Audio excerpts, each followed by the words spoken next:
This is a story of Dave and Sharon finally living their dreams of sailing to the Caribbean and beyond.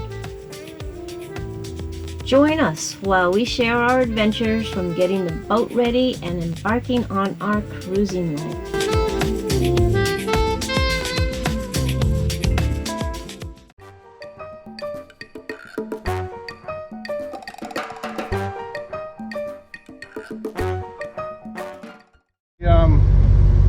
We left Port Canaveral, but we've been wrestling with trying to get everything calibrated with the B&G.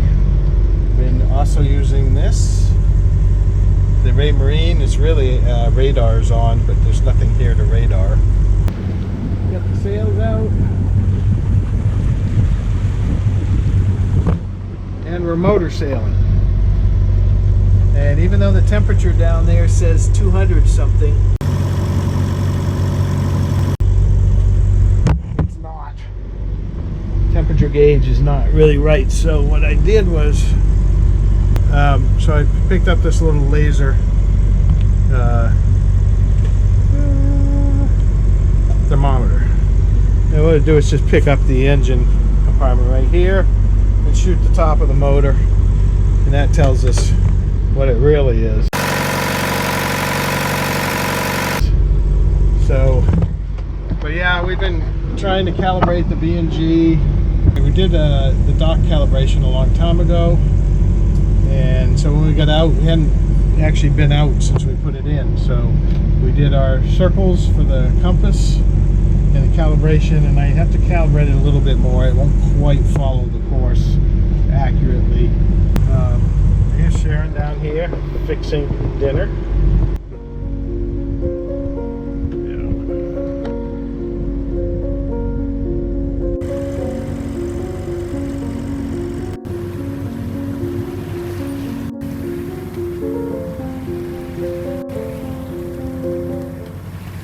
Okay, we're having to change the oil in the generator. We actually got into St. Augustine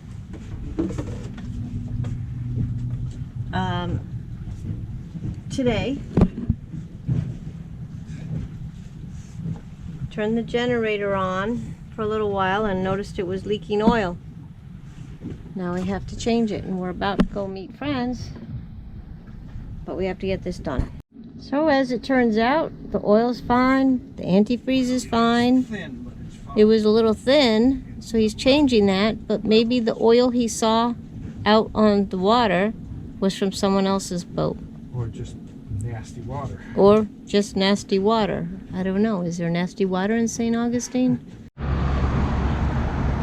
So here we are in beautiful St. Augustine, Florida.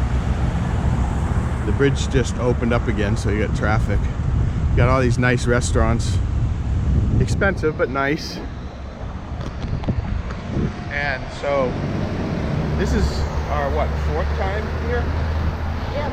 And we have yet to get out of the boat. So this time we had some dinners. We had dinner with sailing For Love of Wind. For Love of Winds last night. Some friends of ours from Port Canaveral. And check out their channel. And I ran into some problems, so they're here doing some repairs. And we decided today we're going to get over to that fort and do the tour before we head north. So right there is Huntress.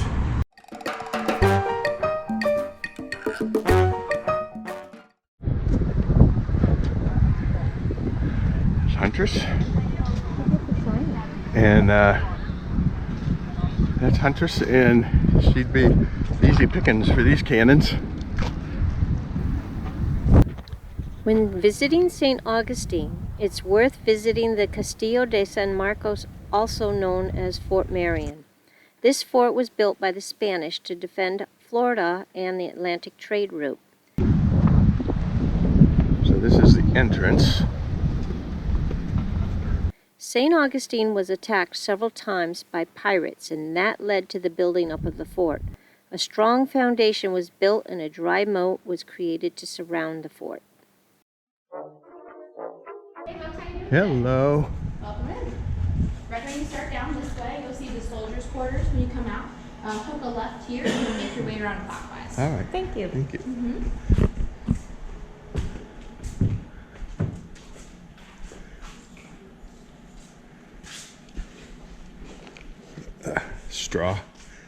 Straw beds. The fort has a unique masonry fortification. It's made of coquina, which is a shell stone rock or fossilized seashells. Coquina is very porous and the walls had to be plastered to waterproof it. The advantage of coquina is when you fire cannonballs into the thick walls, it compresses rather than shatters. These are drawings in the wall.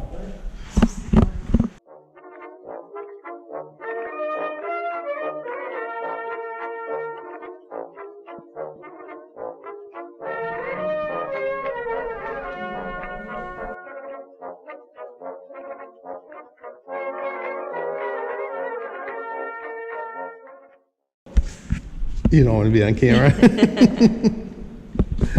We got echo in here.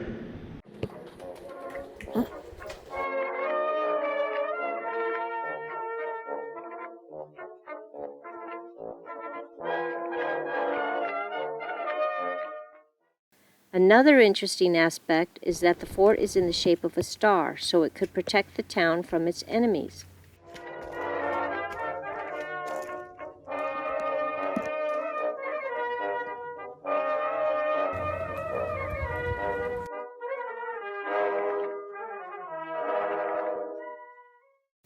All of this plays a big part of telling the story of how this fort helped a number of diverse cultures connect.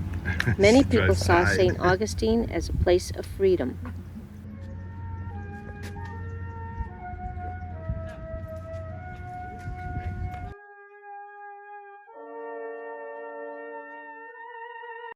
This is down on the lower wall. You can see where they had cannon embankments down there.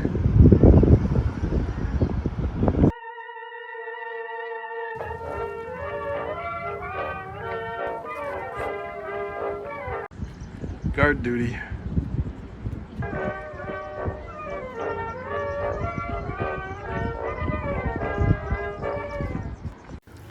In the 1890s, a 9-hole golf course was created around the fort. The moat was filled in with water at that time.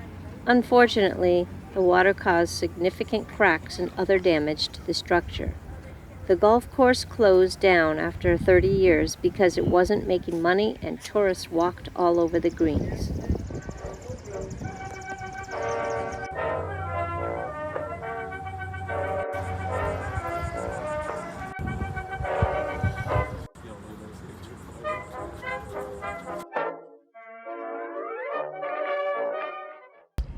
So my guess, without even reading that yet, is this was to heat up cannonballs. So that when they hit a ship, they would catch on fire. It wasn't a pizza oven. There you go. I think I was right. So we got off the fort, and this is the old town.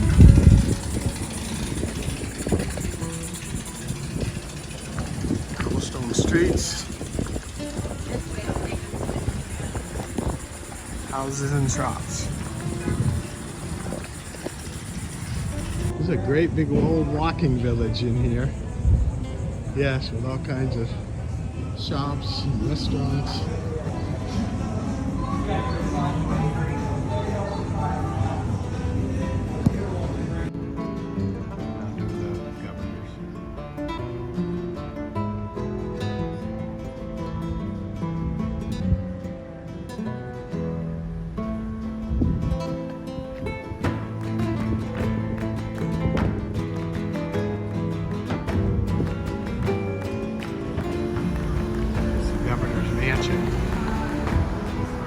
Here.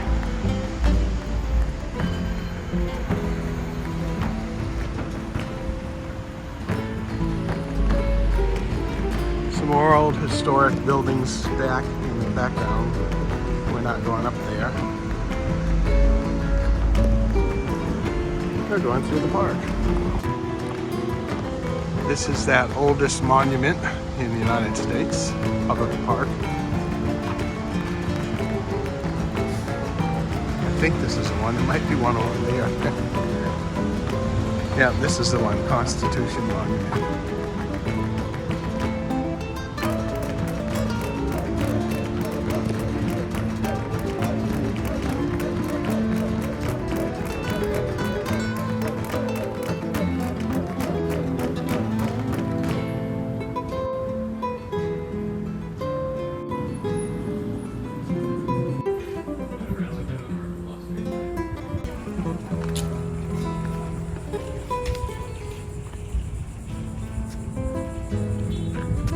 You can't get out of this picture. The video. We're just showing some of the little streets and alleys and bed and breakfast all crammed down in here. Old city. And right out there is the tour, one of the tour boats in the city marina where we have our dinghy. All these dinghies, and look at the size of all those motors. And then you go over and see this big dinghy with this tiny little motor, which is ours.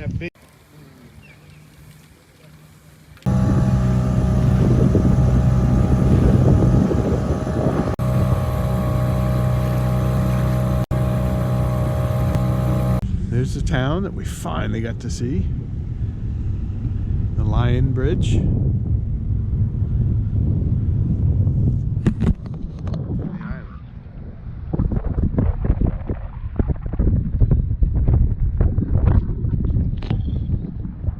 And right there is the way to Charleston.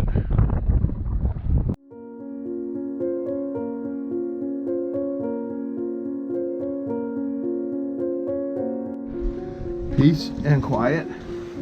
We are sailing around 4 to 6 knots.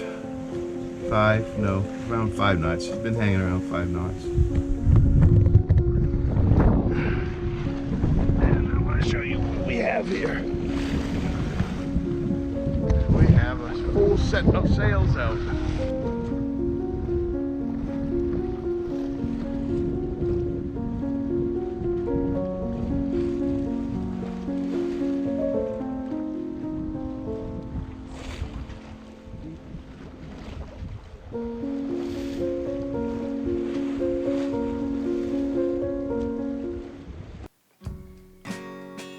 We want to say thank you to all of our viewers who have subscribed and commented. We appreciate your support and feedback. If you haven't already, please like and subscribe and hit the notification bell. This really helps us build our channel up so we can keep bringing you more videos.